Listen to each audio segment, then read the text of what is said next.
Hello and welcome back to my studio. We're painting with acrylics again, and this is about learning to paint with more confidence. You've heard the advice, keep practicing, but that's very vague. We want something that is fun, that's going to help you learn quickly.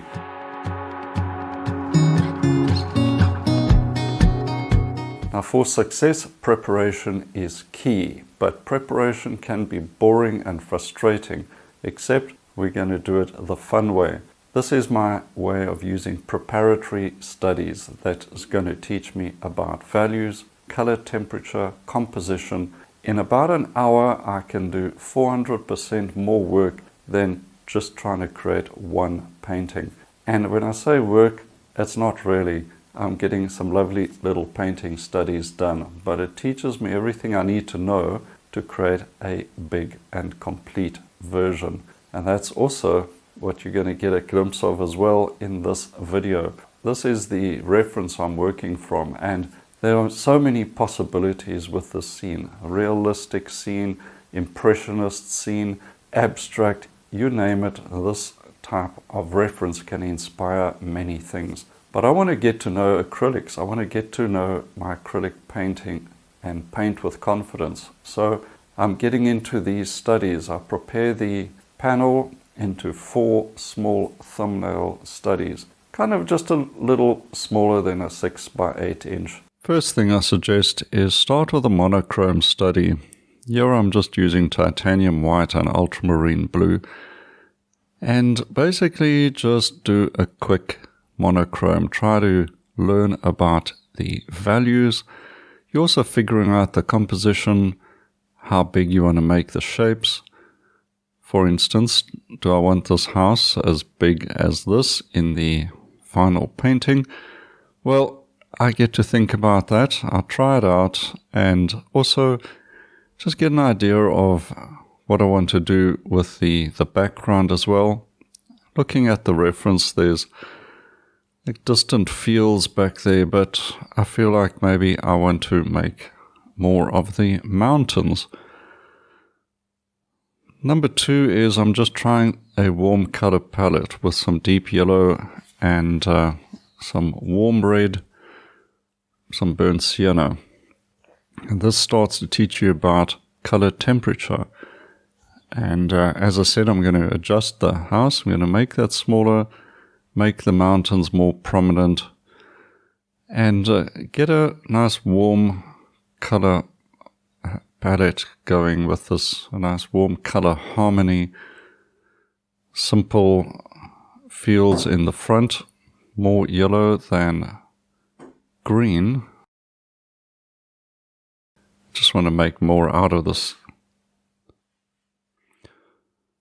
So the foreground, quite simple in the sketch. Create some darks with ultramarine and burnt sienna. Put those darks in. You can already see I'm working opposite now to the monochrome study because I wasn't too happy with the light on the left of the house, so try a dark. These are little things you just figure out. The mountains, more of the rolling hills up into the mountains, no distant field back there, which is a bit confusing. And so light coming from the right hand side, cool blues, and the greys are mixing up with the red. Touch of yellow in there as well, creating the atmospheric greys that are so important. So you learn about these things, you can try them out, figure them out as you go. Learn from your mistakes. At the building, nice warm color, large brush creates loose shapes. Well, this is a relatively large brush I'm using. It's a long flat, size 4 or size 6 for a small study like this. Translates into a large brush, and therefore you'll be creating bigger shapes. And bigger shapes results in a loose sort of impressionist painting all by itself. no fiddling with little details. I'm just going to adjust that house a little more on the left there as soon as I've got these chimneys put in. But I'm liking the warm foreground, although the mountains, it's not complete, of course. But I'm just thinking the ultramarine makes for a warm color scheme at the distant mountains there, and that's not quite what I'm after. I like the warm trees, the warm greens. Those are good. I'm happy with that. And I'm going to put a few fence posts in to add some verticals and just help the composition along the fence posts sort of guide the eye. We'll add a figure, of course. That's going to be useful.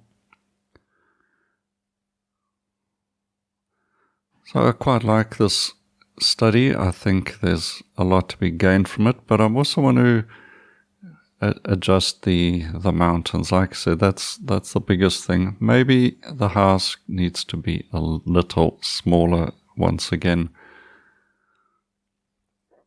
Although I like the lean of the house. It's got that sort of kind of old look to it.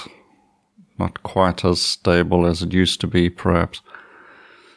But now let's try a cool palette. I think this will be helpful for sorting out those mountains. So lemon yellow, cyan blue, and magenta. So as you can see, my usual painting palette, you may have noticed in other demonstrations, is a warm and a cool of the primaries. Now I'm getting that cooler mountain color with the cyan blue. You can use sky blue or cerulean blue. It'll give you a similar effect. The lemon yellow on the house, it's not too bad. Not quite as warm as the deep yellow.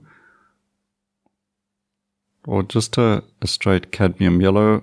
That would also be warmer than lemon yellow.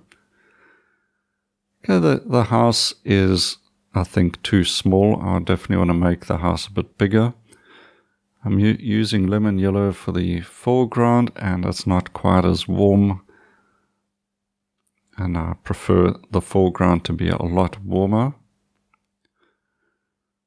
So you can figure these things out, comparing one study to the other. What did you use? What adjustments did you make? What do you prefer?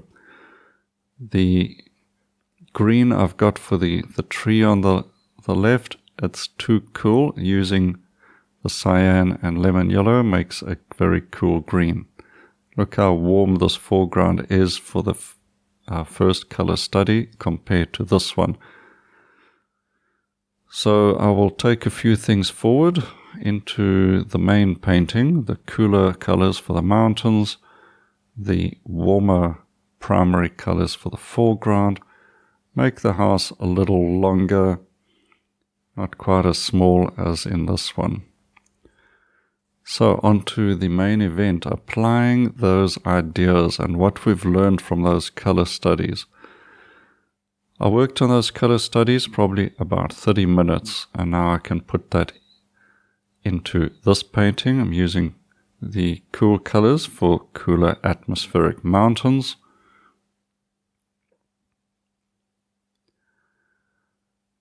And then warm green, starting off with a deep warm green. I will add some highlights to that and to get some idea of the light direction.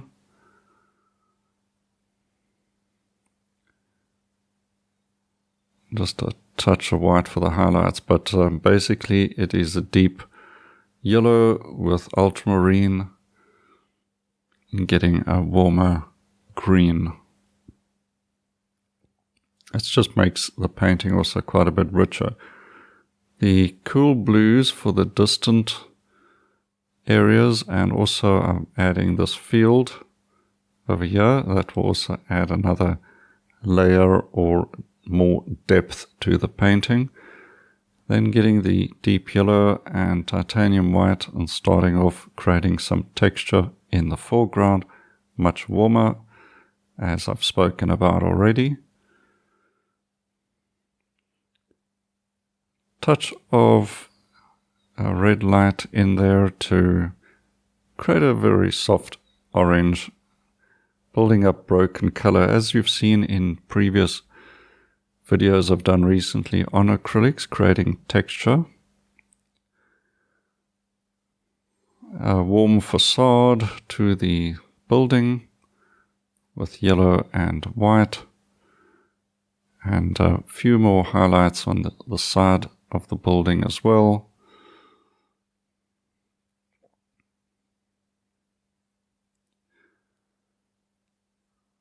And then the shadows, the touch of blue mixed in to the white and yellow, little touch of magenta as well, and we're getting a sort of a soft grey, cool grey to suggest the shadow side of the building, very subtle. Shadow line under the roof, very important, and then I'm adding in these little outbuildings to add a bit more interest, really, bigger painting surface. I'm painting on Fabriano paper. It's actually paper for oils, but it works just as well with acrylics. It doesn't buckle and very easy to paint on.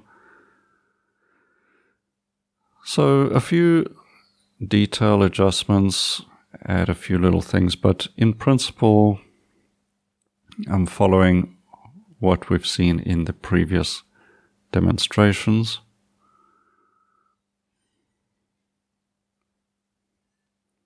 Taking out those elements I want to carry forward and rejecting those that I don't. And this is how we build up painting knowledge fairly quickly.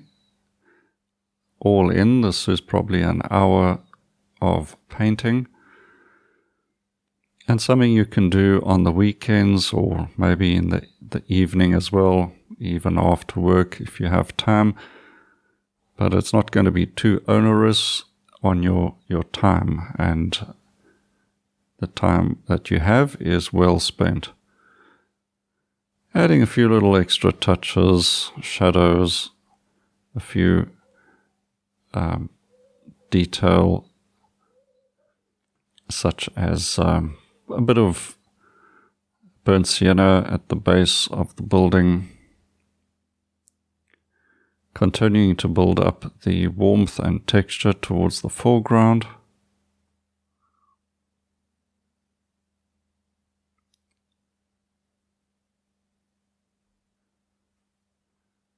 That sort of cross-hatching, one stroke overlapping the other.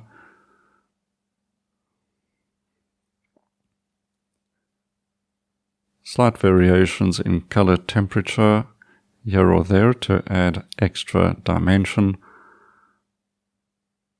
A few accent dark, sort of earthy dark tones, just suggesting ground or mud or whatever it may be. It fits in, but it also breaks up large areas, creates a little more visual interest. Bit of scumbling back there. Add in the fence posts. I'll also add in a figure. And that's about it. I think the overall result I'm kind of pleased with, but I also had an idea of where I was going with the painting. I'm going to put the figure over here, sort of walking towards the door.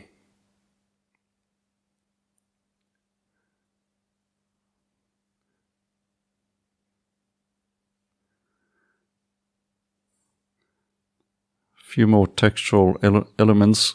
Acrylics do dry fairly quickly, and if they're drying a little dark, you may want to go over an area and just boost that color a bit.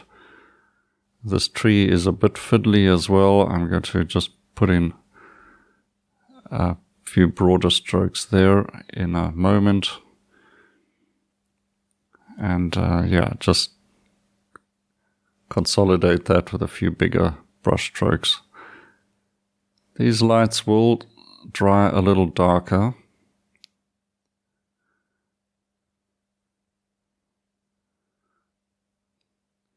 These final strokes are very personal. You just kind of figure out what you want to do to finish the painting off. But overall, I'm happy with the result. I think it's a nice loose sketch, colorful, and fun to do. Well, I hope this video was helpful to you and you've learned something about preparatory studies, how you can really get into them and make them fun, and it's going to tell you everything you need to know to create a successful acrylic painting, building your confidence, pleasure, and ultimately making you an experienced artist. Now, if this video was useful, please share it with your painting friends as well. It's also going to be helpful to them. Give it a like and of course subscribe. You don't want to miss the next video.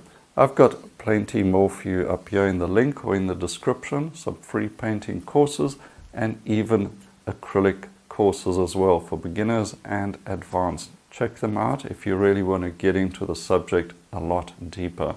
Well, that's it for this week. Until next time, happy painting and cheers for now.